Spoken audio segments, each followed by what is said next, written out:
A Bíblia diz assim: então Moisés voltou-se e desceu do monte com as 2 tábuas do testemunho na mão, que Deus havia escrito. Tábuas escritas dos 2 lados, na frente e no verso. Elas eram obras de Deus. O seu escrito havia sido esculpido nas tábuas pelo próprio Deus. Olha o poder dessas tábuas. Quando Josué, que descia com Moisés, ouviu o barulho do povo gritando, disse a Moisés: há gritos de guerra no acampamento. Moisés respondeu-lhe: o que eu estou ouvindo não é grito dos vitoriosos nem dos vencidos, mas o som de pessoas cantando. Quando chegou ao acampamento e viu o bezerro e as danças, encheu-se de fúria, jogou as tábuas, despedaçando-os na base do monte. Meu Jesus, tamanho foi a ira de Moisés, tamanho foi a dor de ver que aquele povo que ele havia tirado do Egito estava pecando contra Deus. E é interessante que Moisés, o que ele faz? Ao mesmo tempo que ele se ira contra o povo, né? Ele começa uma intercessão em favor desse povo, porque Deus vê a angústia de Moisés, e Deus fala: eu vou destruir esse povo.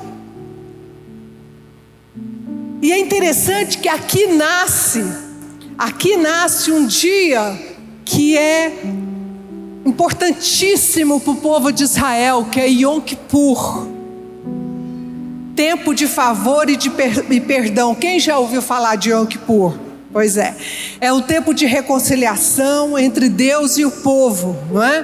Porque foi nesse dia que nasce esse evento, Yom Kippur. Por quê? Porque Deus se arrepende do castigo que ele traria sobre o povo. Vai guardando isso na sua mente aí, gente. Então, Deus se ira, Deus se exalta contra o povo, não é? É interessante como que Deus é terapêutico, sabia? Por quê? Deus entra em sintonia com Moisés. Moisés está ali arrasado, com raiva do povo, expondo a sua ira, e Deus entra com Moisés nisso. Deus não fala para Moisés assim: calma, Moisés. Isso aqui, Deus está dando uma lição de terapia, sabia? Vou dar uma dica para você: quando sua mulher estiver muito nervosa, não fala para ela ficar calma. Quando seu marido estiver muito nervoso, não pede calma para ele. Está na Bíblia isso, gente. Ele não vai ficar calmo, ela não vai ficar calma. Não adianta, aquilo tem que passar. Sabe o que você tem que fazer? Ele chega para você falando, né? Ah, mas hoje você vai ver. A hora que nosso filho chegar aqui, ele fez isso, fez aquilo, eu vou dar uma dura nele, você vê que... Aí você fica preocupado, né? Que a mulher tá... Aí sabe o que você tem que fazer? Faz isso mesmo, eu vou te ajudar. Faz mesmo, ele merece. Por quê? Porque o que a mulher está fazendo, ela não vai fazer nada daquilo. Ela está extravasando, gente. Tanto que Deus é maravilhoso. Deus fez isso com Moisés. Deus entrou na onda de Moisés. Quando Moisés vê a reação de Deus, queria destruir o povo, o que Moisés faz? Volta atrás. Vocês estão conseguindo me acompanhar, gente? Moisés volta atrás e ele começa a interceder pelo povo. Não, Senhor, o que as nações vão dizer de ti? Que o Senhor tirou um povo do Egito com mão poderosa, com milagres, para matá-los no deserto. E aí, né? Deus se acalma e Deus se arrependeu daquele castigo. Então, as primeiras tábuas foi uma manifestação do poder de Deus e de um embate entre Moisés e o povo, e Deus e o povo. Mas aí o que Deus faz? Deus havia se arrependido. O que ele precisava de fazer? Ele ainda precisava das tábuas. Ele ainda precisava que o povo tivesse os mandamentos. E aí ele fala: vou fazer a segunda tábua. Mas a segunda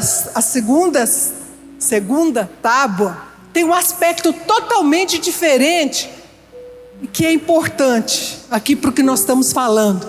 A segunda jogo de tábuas não era uma obra de Deus, totalmente de Deus, diferente da primeira. Não era uma obra. Deus fala para Moisés em Êxodo 34:1: corte 2 tábuas de pedra como as primeiras, e eu escreverei sobre elas palavras que estavam nas primeiras tábuas que você quebrou. Aí aparece a parceria. Tá dando para notar, gente? A primeira, Deus fez tudo sozinho. A segunda, Moisés corta, lavra, prepara e Deus escreve.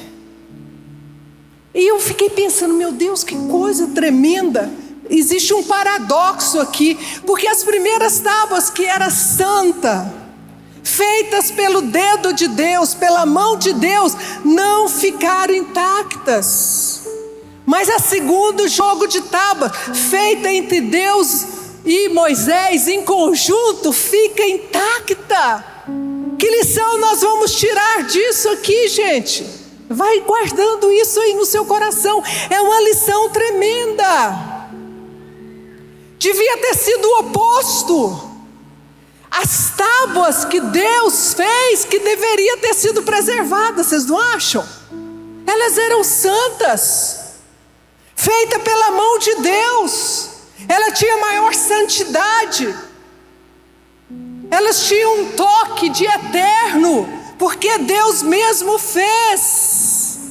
Aí eu te pergunto: por que o objeto mais sagrado Deus permitiu ser quebrado? E o segundo jogo, menos sagrado, continuou inteiro.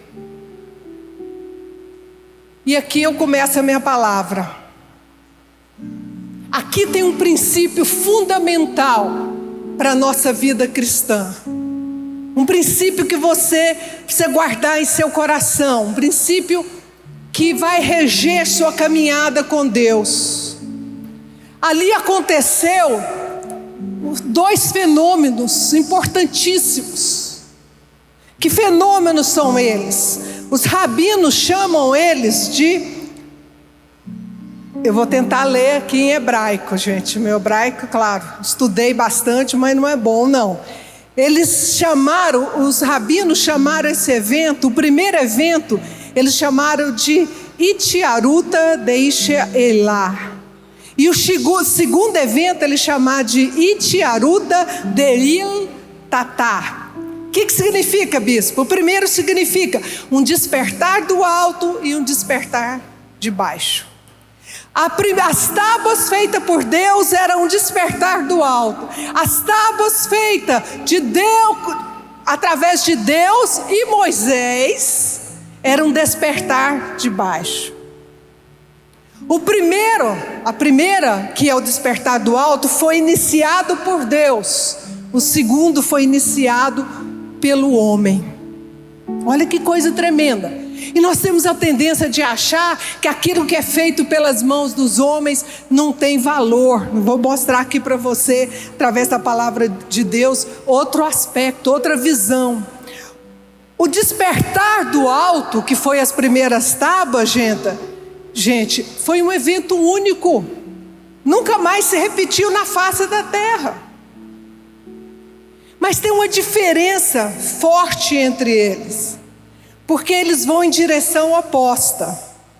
Enquanto o despertar do alto mexe com a natureza ao nosso redor, com as pedras, com os rios, com os mares, com as montanhas, com a natureza em si, muda a natureza ao nosso redor.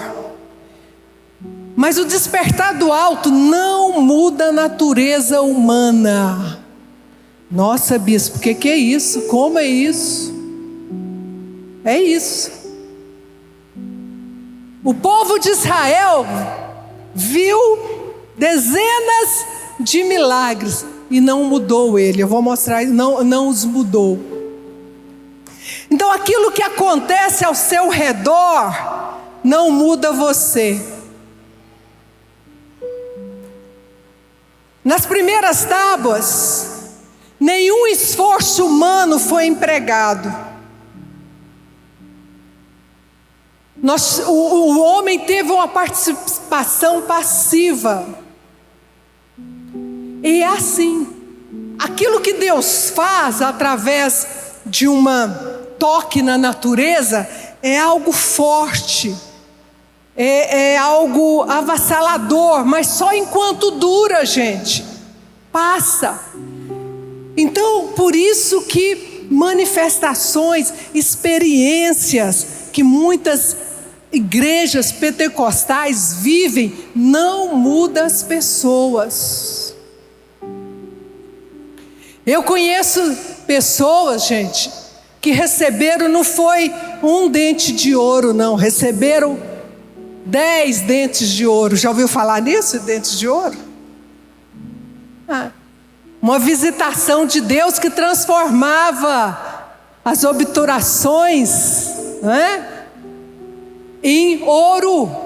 E iam no dentista e o ouro falava: onde vocês conseguiram esse ouro? Porque esse ouro 24 é raríssimo. E eu vou falar uma coisa para vocês: passado 30 anos, eu olho para essas pessoas, elas não mudaram nada. Elas não mudaram nada. Mudaram como, bispo? Suas vidas continuam a mesma. Elas não tocaram vidas de pessoas, elas não abriram igreja, elas não viraram pessoas de ministério influente, levando outros para Jesus. Não. A sua vida pessoal não mudou, pelo contrário, alguns que eu conheço chegaram a separar da esposa, acabar com o casamento.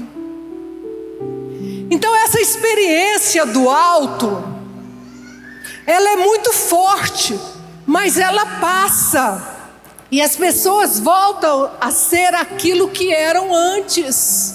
Não muda o caráter, não muda o interior das pessoas. E eu sei que você ama isso. Eu amo uma manifestação sobrenatural, claro que eu amo, mas não para mudar a minha vida. Isso não muda a minha vida. Meu relacionamento com Deus não depende disso. Seu relacionamento com Deus não pode depender disso. Se eu visse algo assim, eu nunca mais afastaria de Deus. Mentira. Desculpa falar assim com você, mas é a verdade. Passa, enquanto dura é forte, enquanto dura mexe com você, mas depois você esquece. A gente acha que ao receber até essa experiência sobrenatural, você nunca mais vai ser o mesmo. Não, você volta a ser o mesmo.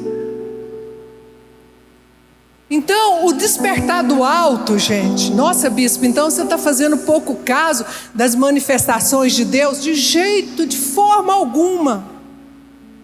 De forma alguma. Eu mesmo já participei, já vi, já presenciei muita coisa maravilhosa.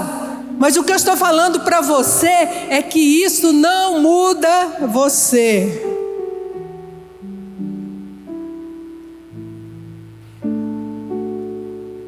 Esse mover do alto, queridos, muda o universo, muda a natureza à sua volta, mas é esse mover, é esse despertar que a gente fala de baixo que muda você.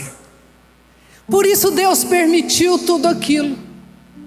Por isso Deus permitiu que até que Moisés viesse quebrar aquelas tábuas. Vou dar exemplo para vocês para ficar mais claro. A manifestação do alto, a primeira que nós vemos, fora as 10 pragas, né? Mas com o povo já saído do Egito, foi a abertura do Mar Vermelho. Quem pensa que aquilo foi uma obra espetacular? Levante a mão. Eu acho.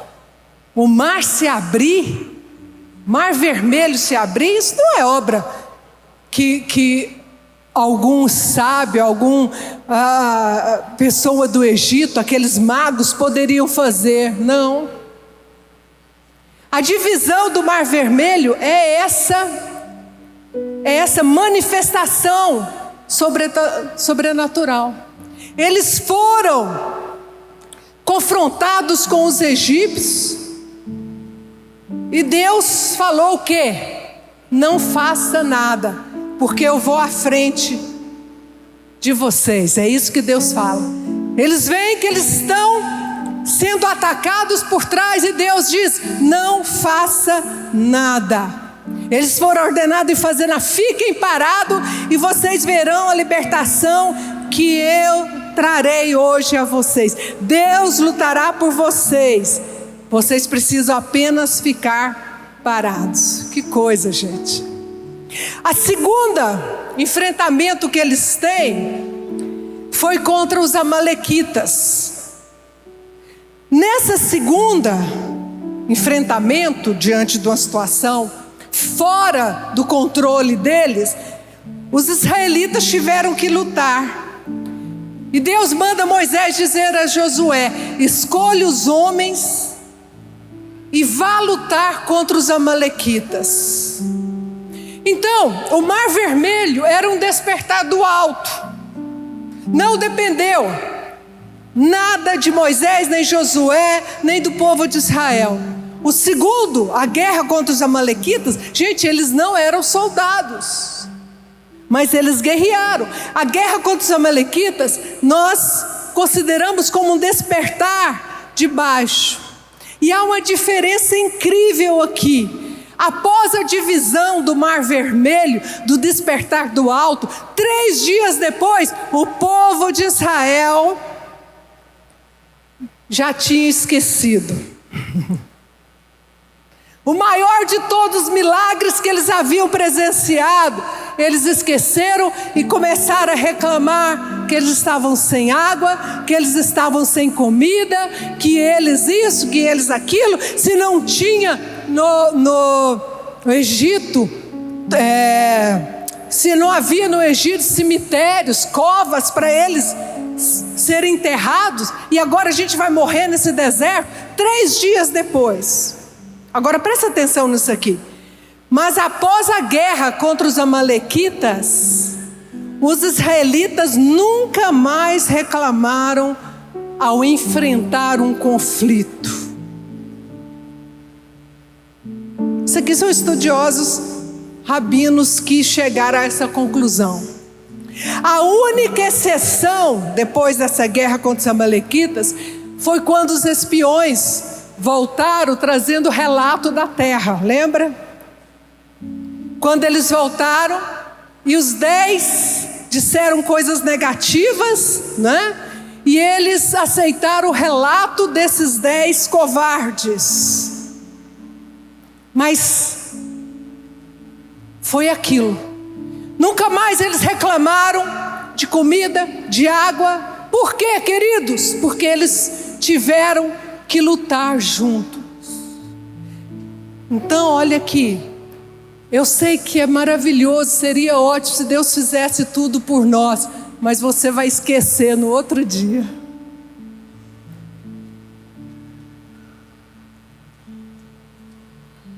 Deus podia nos dar todas as riquezas, tudo o que nós precisássemos, de mão beijada. Ele não faz isso.